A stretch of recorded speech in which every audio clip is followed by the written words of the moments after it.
क्या दोस्तों आपको पता है आग लगने के कारण सुर्खियों में रहा इविया द्वीप किस देश में स्थित है? अंतरराष्ट्रीय सेना खेलों 2021 का आयोजन कहां किया जाएगा? होमलैंड के पहले ब्रांड एम्बेसडर कौन बने? ऐसे ही 13 बड़ी खबरों को कवर करते हुए हमने आज का बोले तो 11 अगस्त 2021 का करंट अफेयर का वीडियो तैयार किया है। क्वालिटी की दृष्टि से बेस्ट है यह वीडियो, आप लास्ट तक देखें। लास्ट में मैं आपसे एक क्वेश्चन पूछूंगा जिसका आंसर आपको नीचे कमेंट बॉक्स में देना है। और अभी तक आपने हमारी GK 2020 यूट्यूब चैनल को सब्सक्राइब नहीं किया है तो सब्सक्राइब कीजिए, पास में जो बेल आइकन है उसे भी प्रेस कर दीजिए, क्योंकि आने वाले हर एक वीडियो की अपडेट आपको सबसे पहले मिले। और टोक्यो ओलंपिक हाल ही में संपन्न हुआ, तो टोक्यो ओलंपिक को कवर करते हुए हमने 30 वन लाइनर क्वेश्चन का एक अलग से वीडियो तैयार किया है। हमारी चैनल पर अवेलेबल है, आपकी जरूरत के लिहाज से आप देख सकते हैं। चलिए बिना वक्त गवाए स्टार्ट करते हैं पहले क्वेश्चन से। हर साल विश्व शेर यानी कि विश्व सिंह दिवस कब मनाया जाता है? प्रति वर्ष वर्ल्ड लायन डे मनाया जाता है 10 अगस्त को, यानी कि इस क्वेश्चन का सही आंसर है 10 अगस्त बोले तो वर्ल्ड लायन डे, यह मनाया गया कल ही। हर साल 10 अगस्त को विश्व शेर दिवस यानी कि विश्व सिंह दिवस मनाया जाता है और इस दिन शेरों को लेकर लोगों के मन में जागरूकता बढ़ाने और शेरों की घटती आबादी और संरक्षण पर जोर दिया जाता है। और विश्व शेर दिवस को मनाने की शुरुआत साल 2013 में की गई थी। तो यह हमें याद रख लेना है कि पहली बार विश्व शेर दिवस कब मनाया गया था? 2013 में। भारत ने अपने शेरों की आबादी में 2015 में 523 से 2020 में 674 तक की सबसे अधिक तकरीबन 29% की वृद्धि दर्ज की है।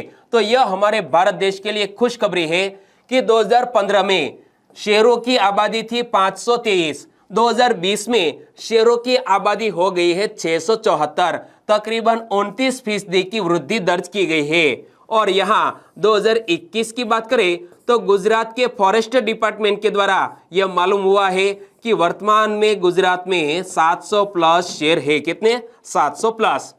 और यहाँ जब हमने वर्ल्ड लायन डे की बात की तो ऐसे ही महत्वपूर्ण डे कब मनाए जाते हैं वो भी हमें याद रख लेना चाहिए। तो विश्व बाघ दिवस यानी कि वर्ल्ड टाइगर डे पूरे विश्व में प्रति वर्ष 29 जुलाई को मनाया जाता है। और यह बात भी मैंने आपको बताई थी, 29 जुलाई को वर्ल्ड टाइगर डे मनाया जाता है। और 12 अगस्त को संपूर्ण विश्व में विश्व हाथी दिवस यानी कि वर्ल्ड एलिफेंट डे मनाया जाएगा। कल ही 12 अगस्त है और कल मनाया जाने वाला है वर्ल्ड एलिफेंट डे, और वो भी मैं आपको बताऊंगा क्वेश्चन। ओके। और विश्व मत्स्य दिवस प्रतिवर्ष 21 नवंबर को मनाया जाता है। तो आपने क्या याद रखा? 10 अगस्त वर्ल्ड लायन डे, 12 अगस्त वर्ल्ड एलिफेंट डे, 29 जुलाई वर्ल्ड टाइगर डे और विश्व मत्स्य दिवस बोले तो 21 नवंबर। और आगे बताऊं तो 23 मई को मनाया गया विश्व कछुआ दिवस। कब? 23 मई को विश्व कछुआ दिवस मनाया जाता है। 8 अगस्त को विश्व बिल्ली दिवस मनाया जाता है। कब? 8 अगस्त को विश्व बिल्ली दिवस मनाया गया। और अंतरराष्ट्रीय पशु दिवस 4 अक्टूबर को दुनिया भर में मनाया जाता है। क्या? यह इंटरनेशनल एनिमल डे यानी कि वर्ल्ड एनिमल डे कब मनाया जाता है? 4 अक्टूबर को। और विश्व गोरैया दिवस यानी कि वर्ल्ड स्पैरो डे हर साल 20 मार्च को मनाया जाता है। और यह कि यहां पर पढ़ सकते हैं आप 23 मई क्या वर्ल्ड टर्टल डे मनाया जाता है। तो दोस्तों ये सभी फैक्ट है वो याद रख लीजिए, क्योंकि आने वाले अगले इंपॉर्टेंट डे वाले क्वेश्चन में मैं आपको पूछूंगा। क्लियर? और वाकई में यह इंफॉर्मेशन आपको अच्छी लगी है, हेल्पफुल लगी है, तो आपके दोस्तों को इस वीडियो की लिंक शेयर कीजिए और एक छोटी सी हेल्प कीजिए। चलिए दूसरा क्वेश्चन। आग लगने के कारण सुर्खियों में रहा इविया द्वीप किस देश में स्थित है? इमेज में आप देख सकते हैं यह एक द्वीप पर आग लगी है और यह सुर्खियों में रहा इविया द्वीप किस देश में स्थित है? यह ग्रीस देश में स्थित है। यानी कि इस क्वेश्चन का सही आंसर है ग्रीस। ग्रीस में जंगल में लगी आग इविया द्वीप से होते हुए फैलती जा रही है। लगभग 2000 लोगों को सुरक्षित स्थानों पर पहुंचाया गया है और आग से द्वीप के कई हिस्से नष्ट हो चुके हैं। और इस पर नियंत्रण के लिए और अधिक मदद की भी जरूरत है। और यूरोपीय संघ ग्रीस और अन्य यूरोपीय देशों को सहायता उपलब्ध करा रहा है। कौन? ये यूरोपीय संघ। और फ्रांस, जर्मनी और ब्रिटेन सहित कई देश ग्रीस की मदद के लिए आगे आए हैं। और ग्रीस और तुर्की लगभग पिछले 2 सप्ताह से जंगल की आग पर नियंत्रण के प्रयास कर रहे हैं। कौन कौन? ग्रीस और तुर्की पिछले 2 सप्ताह से यह जंगल की आग पर काबू पाने का प्रयास कर रहे हैं, लेकिन फिर भी विफल है। और इसीलिए फ्रांस, जर्मनी, ब्रिटेन की सहायता ली जा रही है। और हजारों एकड़ जमीन तथा मकान और कारोबार को इससे नुकसान पहुंचा है। इसीलिए करंट अफेयर में आया है। और यहां हमने ग्रीस देश के ईविया द्वीप की बात की, तो आप मैप में देखिए, यह है ग्रीस। ग्रीस की कैपिटल का नाम है एथेंस। और आज ग्रीस देश से जुड़े हुए कुछ नए फैक्ट लेकर आया हो कि ग्रीस देश का असली नाम हेलेनिक गणराज्य है। और हेल्लास भी, जो ग्रीस के लिए मूल शब्द है। कौन सा? हेल्लास ग्रीस के लिए मूल शब्द है। और ग्रीस को अक्सर दुनिया का पहला लोकतंत्र माना जाता है। क्या? दुनिया का पहला लोकतंत्र माना जाता है ग्रीस को। और ग्रीस में सूर्य 250 से अधिक दिन दिखाई देता है। और ग्रीस की कुल आबादी का 40% हिस्सा राजधानी एथेंस में ही रहता है। तो यह एक सोचनीय बात है कि एथेंस में ग्रीस देश की तकरीबन 40% आबादी निवास करती है। और ओलंपिक खेलों की उत्पत्ति प्राचीन ग्रीस में हुई थी। कहां पर? ग्रीस के एथेंस में पहली बार यह ओलंपिक आयोजित हुआ। और दुनिया में उत्पादित सभी संगमरमर का लगभग 7% ग्रीस में आता है। क्या? संगमरमर का लगभग 7% अकेले ग्रीस से आता है। तीसरा क्वेश्चन, अंतरराष्ट्रीय सेना खेलों 2021 का आयोजन कहां किया जाएगा? अंतरराष्ट्रीय सेना खेलों 2021 का आयोजन रूस देश में किया जाएगा। यानी कि इस क्वेश्चन का सही आंसर है रूस। अंतरराष्ट्रीय सेना खेलों, इंग्लिश में बोले तो इंटरनेशनल आर्मी गेम्स 2021 का यह 7वां संस्करण 22 अगस्त से 4 सितंबर 2021 तक रूस में आयोजित किया जाएगा। इसी अगस्त महीने में 22 अगस्त को स्टार्ट होगा और 4 सितंबर तक चलेगा। और यह 7वां संस्करण है। क्या? अंतरराष्ट्रीय सेना खेलों का यह 7वां संस्करण है। और अंतरराष्ट्रीय सेना खेलों को युद्ध ओलंपिक, क्या? वार ओलंपिक के रूप में भी जाना जाता है। एक अंतरराष्ट्रीय सैन्य खेल आयोजन है यह। और जिसका उद्देश्य क्या है? देशों के बीच सैन्य से सैन्य सहयोग को मजबूत करना और भाग लेने वाले देशों के बीच विश्वास करना है।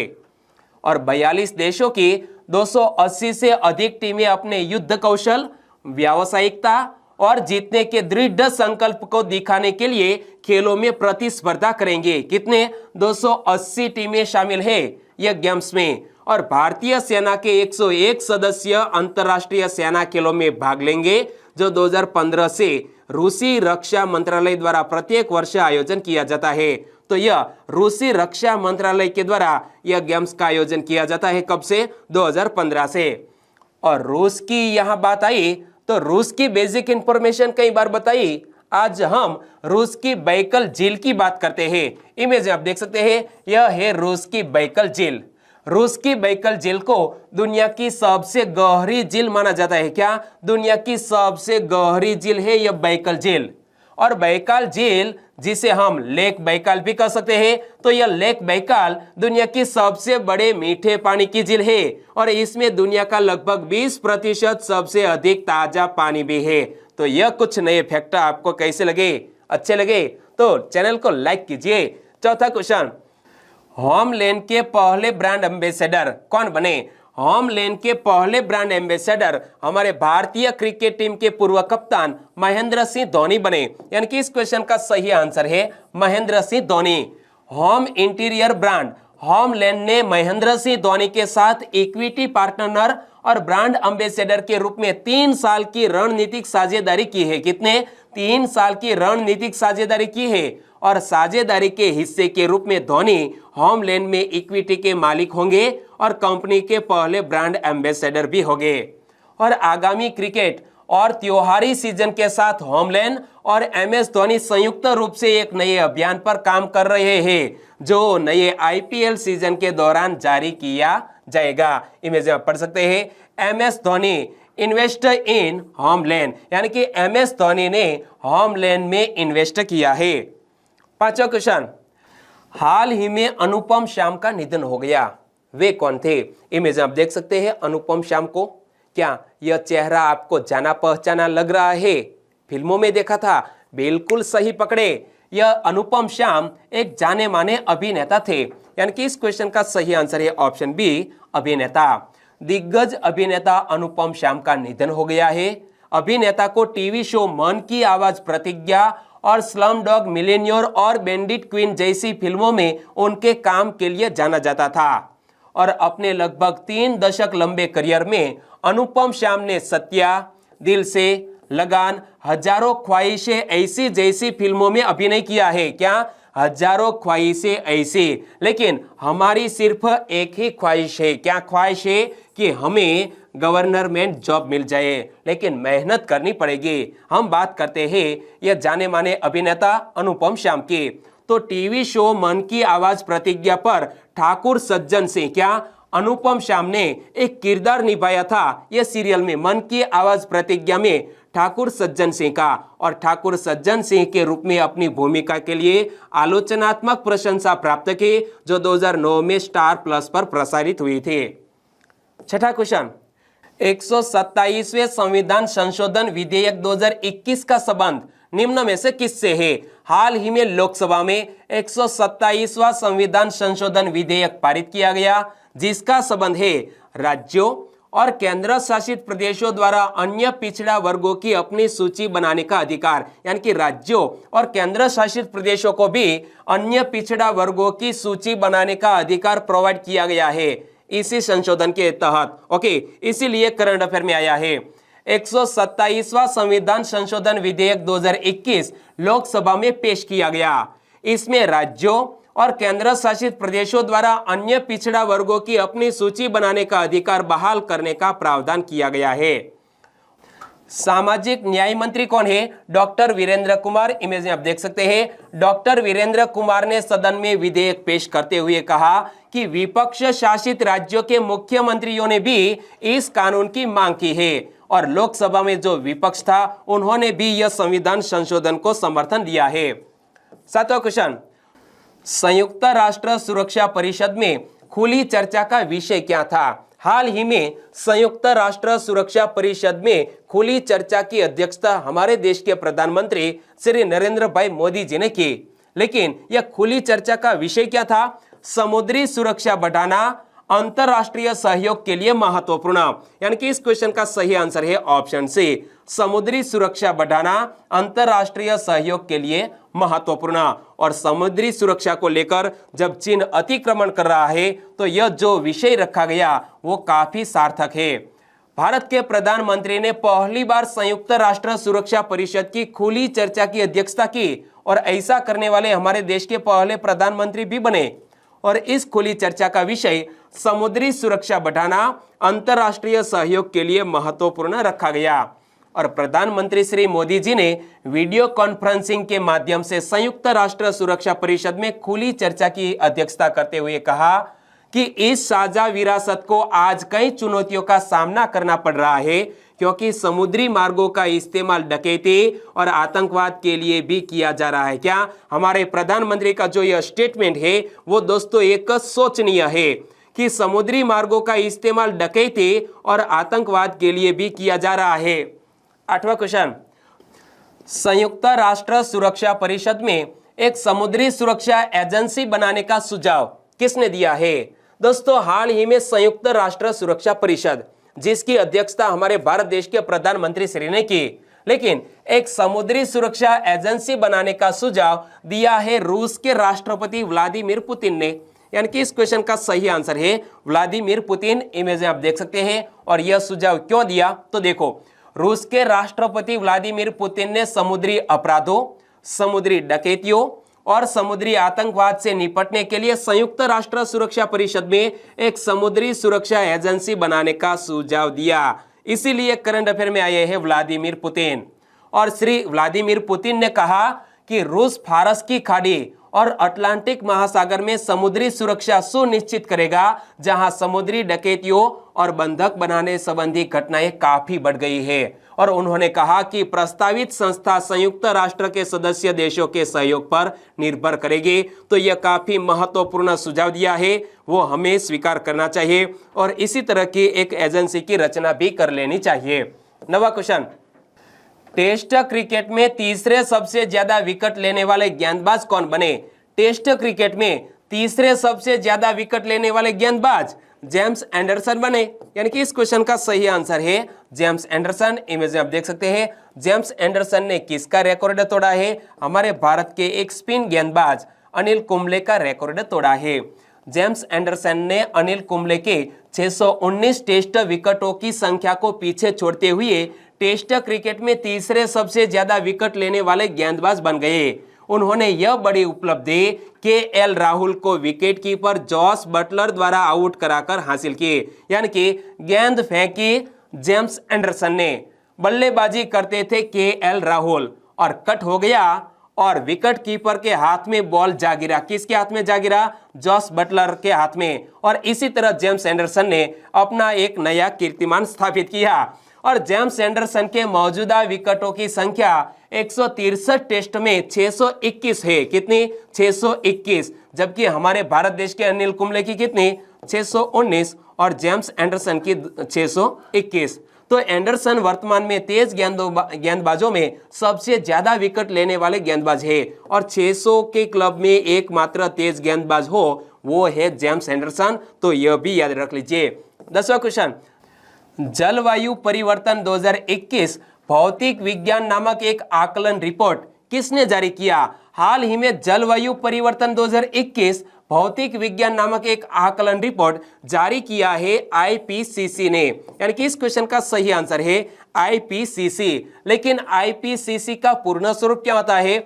Inter governmental panel on climate change. क्या? आईपीसीसी का पूर्ण स्वरूप inter governmental panel on climate change, जिसका ऑफिशियल लोगो इमेज में आप देख सकते हैं।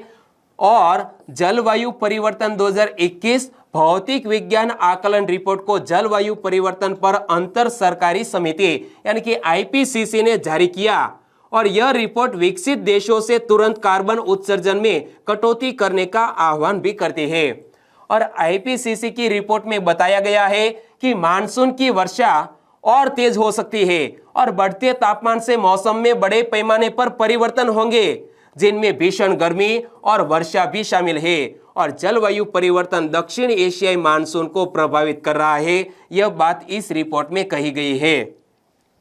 और अनेक भारतीय वैज्ञानिकों ने भी इस रिपोर्ट को तैयार करने में अपना योगदान दिया है। और भारत के वर्तमान पर्यावरण मंत्री कौन है? भूपेंद्र यादव। इमेज आप देख सकते हैं। और भारत ने वैश्विक जलवायु परिवर्तन से निपटने के लिए बड़ी हद तक सभी अंतर्राष्ट्रीय कानूनों का पालन किया है, जिसे दुनिया की अनेक स्वतंत्र एजेंसियों ने भी माना है। और यहाँ हम बात करते हैं आईपीसीसी की।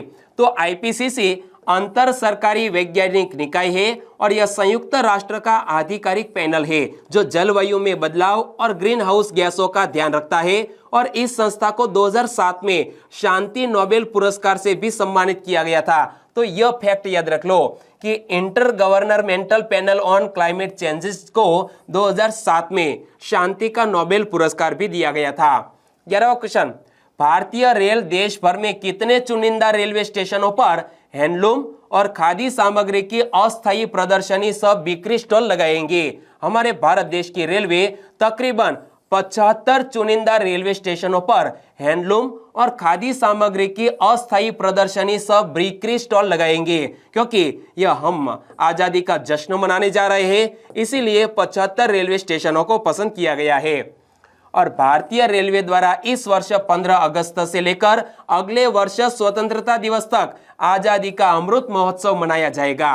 और रेलवे ने देश भर में 75 स्टेशनों का चुनाव किया है, जहां आत्मनिर्भर भारत के प्रतीक के रूप में हथकरघा तथा खादी के अस्थायी स्टॉल लगाए जाएंगे और बिक्री भी की जाएगी। देश में हथकरघा और खादी की बिक्री को बढ़ावा देने के लिए रेलवे द्वारा ये स्टॉल सरकारी निकायों जैसा कि खादी और ग्राम उद्योग आयोग तथा राष्ट्रीय और राज्य हथकरघा विकास निगमों के साथ समन्वय स्थापित कर लगाए जाएंगे। कहां पर? 75 रेलवे स्टेशनों पर इसी तरह के स्टॉल लगाए जाएंगे। 12वां क्वेश्चन, हाल ही में के.पी. गोपाल राव का निधन हो गया, वे कौन थे? के.पी. गोपाल राव का निधन हो गया, वो एक सैनिक थे, यानी कि इस क्वेश्चन का सही आंसर है एक सोल्जर्स थे। इमेज में आप देख सकते हैं, भारत पाकिस्तान युद्ध में वीरता दिखाने वाले महावीर चक्र विजेता retired commodore KP. Gopal Rao का चेन्नई में देहांत हो गया। वे 95 वर्ष के थे और उनका अंतिम संस्कार चेन्नई के बसंत नगर स्मशान घाट पर पूरे सैनिक सम्मान के साथ किया गया। तो याद रखो, भारत पाकिस्तान युद्ध कब हुआ था? 1971 में। तो यह भारत पाकिस्तान युद्ध में वीरता दिखाने वाले महावीर चक्र विजेता retired commodore KP. Gopal Rao का हाल ही में निधन हो गया है। 13वां क्वेश्चन, किसने अपनी पहली महिला अधिकारियों को युद्ध में शामिल किया है? हाल ही में आईटीबीपी ने अपनी पहली महिला अधिकारियों को युद्ध में शामिल किया है, यानी कि इस क्वेश्चन का सही आंसर है इंडो तिब्बतियन बॉर्डर पुलिस, यानी कि आईटीबीपी। पहली बार भारत तिब्बत सीमा पुलिस यानी कि आईटीबीपी बल की रक्षा करने वाली भारत चीन एलएसी ने युद्ध में अपनी पहली 2 महिला अधिकारियों को नियुक्त किया है।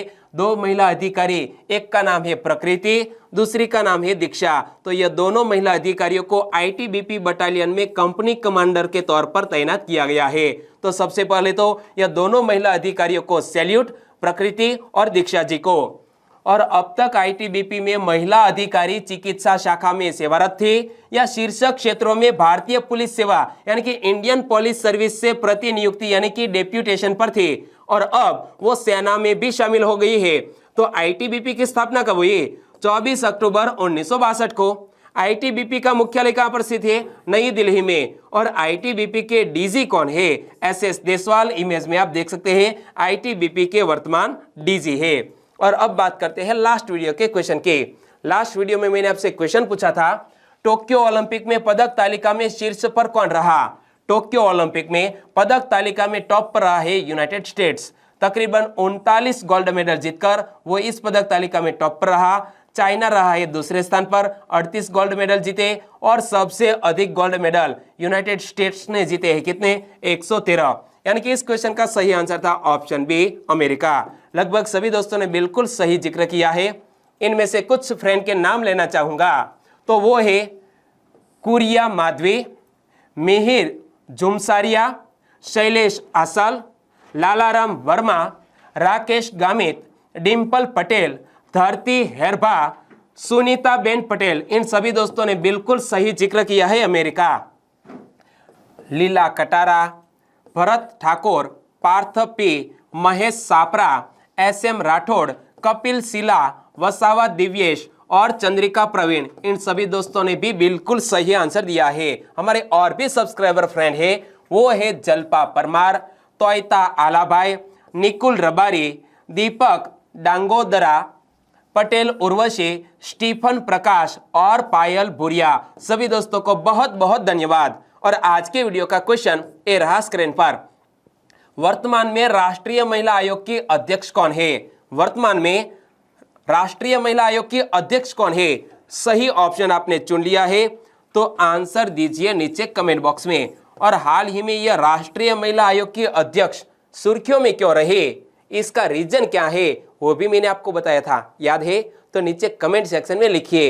एक बार आप लिख देंगे फिर आप उसे कभी नहीं भूलेंगे। और वीडियो वाकई में आपको अच्छा लगा है, हेल्पफुल लगा है, तो आपके दोस्तों को फेसबुक, व्हाट्सएप या टेलीग्राम के जरिए इस वीडियो की लिंक शेयर करना मत भूलिएगा। बस छोटी सी उम्मीद के साथ वीडियो खत्म करते हैं, फिर मिलेंगे नए करंट अफेयर वीडियो के साथ। तब तक के लिए टेक केयर एंड जय हिंद।